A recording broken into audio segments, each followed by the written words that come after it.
요즘 우리 군에서는 병사들에게 휴대전화를 나눠주고 있는데 이 나눠주는 것이 맞느냐 틀리느냐에 대해서 얘기 좀 해보겠습니다. 요즘 우리 군에서는 일과 이후의 시간과 토요일, 일요일, 휴무일에는 휴대전화를 자율적으로 사용할 수 있도록 해주고 있습니다. 저는 이렇게 해주는 것이 맞다고 생각합니다. 휴대전화를 병사들이 갖고 있음으로 해서 순작용과 부작용이 있습니다. 부작용은 처음부터 보안이 밖으로 나갈 것이다 하는 그런 우려가 있었고, 또 간혹 가다가 엉뚱한 데 활용을 해서 도박 사이트에 접속을 한다든지 또 이상한 음란 사이트에 관여가 돼서 아주 좋지 못한 그러한 것이 있었습니다. 그러나 이런 부작용은 휴대폰 사용자의 성향에 따라서 일어나는 것이지 그 자체의 문제라고는 보지 않습니다. 또 순작용에 비교해 보면 비용 대 효과가 너무나 차이가 많이 난다고 생각을 합니다. 순작용에는 우선 사용자들의 고립감이 많이 해소가 돼서 자살률도 많이 줄었고 병영생활 자체도 과거보다 자율적으로 즐겁게 변했고 내무 부조리도 많이 없어졌다고 합니다.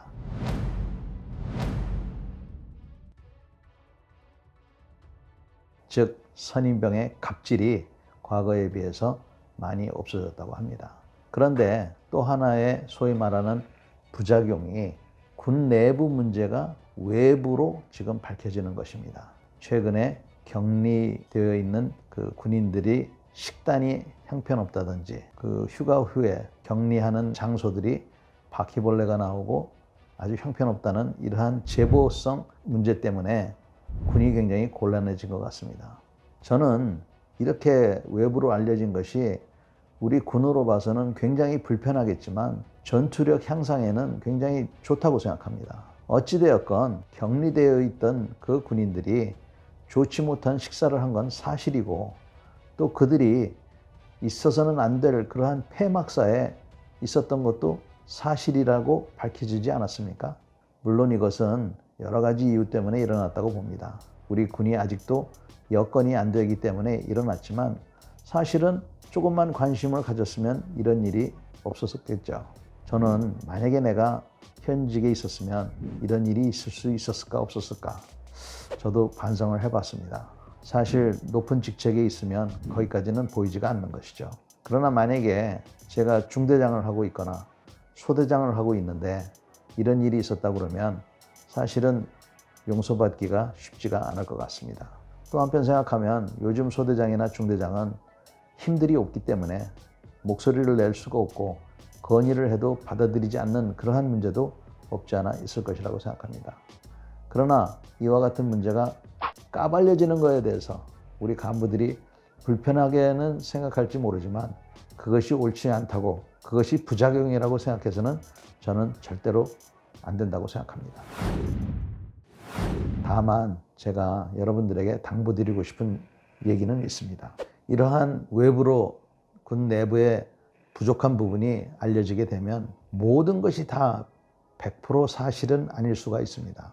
예를 들면 지난번 카스테라 빵에 생일 케이크 대신에 지급됐다는 그런 것만 보더라도 그것은 생일 케이크를 여러 가지 조건이 있어서 계약을 해야 되는데 그 조건을 충족하는 지역 내에 회사가 없어서 그 간부가 자기 돈으로 빵을 사서 촛불을 하나 이렇게 놓고 케이크를 만들어줬다고 하는데 그런 것들마저도 마치 누가 그 케이크 만드는 그 비용을 착복했다든지 이렇게 와전이 되는 것은 이것은 아니라고 봅니다. 따라서 우선 첫 번째로 우리는 어떤 이런 외부로 문제가 밝혀지면 그것이 사실인지 여부를 시간을 좀 두고 지켜봐야 되는 그런 인내가 좀 필요하다고 생각합니다.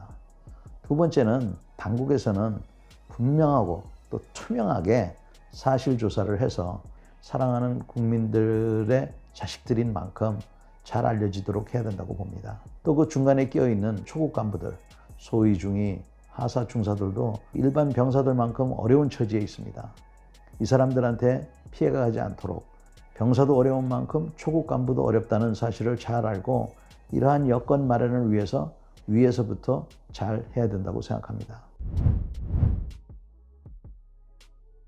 엉뚱한 대책을 수립하는 것이 저는 좀 걱정스럽습니다.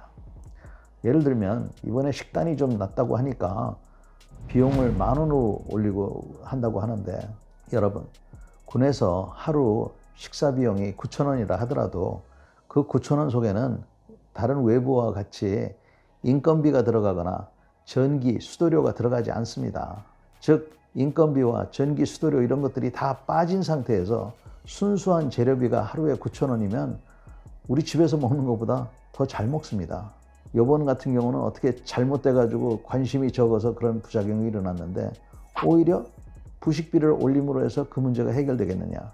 오히려 외부 업체에다가, 민간 업체에다가 이런 것을 주면은 민간 업체는 이득을 남겨야 되기 때문에 거기에 또 인건비가 들어가고 수도료가 들어가고 전기값이 들어가면 전에 9,000원보다는 오히려 질이 떨어질 수밖에 없지 않는가 하는 그런 염려가 됩니다. 그래서 투명하게 조사하고 제대로 된 대책을 세워야 되겠다 하는 것이 제 생각입니다. 저는 휴대전화를 우리 일반 병에게 나눠줌으로 해서 전투력이 향상되고 오히려 더 좋다고 생각을 합니다. 아울러서 실제 전투에 있어서도 이것이 유용한 것이, 앞으로의 전쟁은 지금 디지털 시대가 옵니다. 무전기도 옛날처럼 다이얼을 돌리는 게 아니라 디지털로 하고 있습니다. 지금 우리 젊은 사람들처럼 휴대전화로 패드를 운영하는 것이 앞으로 디지털 전쟁에 꼭 필요한 기술입니다. 그래서 휴대전화가 전투에 직접적으로는 사용되지 않을지 모르지만 휴대전화, 애플리케이션 이런 거를 통한 어떤 마인드를 통해서는 미래 군인들이 전투에 직간접적으로 적용할 수 있기 때문에 이것이 비단 내무생활뿐만 아니라 전투력에 있어서도, 직접적인 전투에 있어서도 유용하다고 생각합니다. 오늘도 경청해 주셔서 감사합니다.